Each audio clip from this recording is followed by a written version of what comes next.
আল্লাহ হেফাজতের মালিক। জয় বাংলা, জয় বঙ্গবন্ধু। আত্মীয় স্বজন প্রিয়জন প্রাইভেট লীগের পতন হয়, লক্ষ লক্ষ অরিজিনাল আওয়ামী লীগের নেতাকর্মীরা এখন বলছে আলহামদুলিল্লাহ।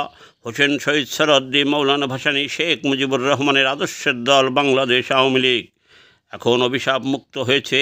কিছু মুনাফেক বেঈমান দল থেকে বিতাড়িত হয়েছে। 16 বছরে দল থেকে রাগে অভিমানে চলে যাওয়া লক্ষ লক্ষ নেতাকর্মী, তাদের পরিবার আবার অরিজিনাল আওয়ামী লীগে ফিরে আসিতেছে। শেখ হাসিনা সহ বেশ কিছু ভালো নেতানেত্রী সৃষ্টিকর্তা যে কোনো ওসিলায় তাদের হেফাজত করেছে। তারা যত সময়ে ফিরে আসবে ইনশাআল্লাহ। দেশে ভালো নেতাকর্মীর অভাব নাই। আমরা সকলে হোসেন শহীদ সরদ্দি, মৌলানা ভাসানী, বঙ্গবন্ধুর আদর্শ মানুষের জন্য সব ক্ষেত্রে মানবতা বজায় রেখে চলিব। হিংসা, অহংকার, লোভ মানুষকে ধ্বংস করার প্রধান হাতিয়ার। তাহা যুগে যুগে প্রমাণিত হয়েছে। এহকালে হয় সকলের কাছে ঘৃণিত, অভিশপ্ত, পরকালে পাপের কঠিন সাজা ভোগ করিবে, তাতে কোনো সন্দেহ নাই। মানুষ মাত্রেই চলা বলায় ভুল হয়, ভালো না খারাপ বেশি তাহা বিবেচ্য বিষয়।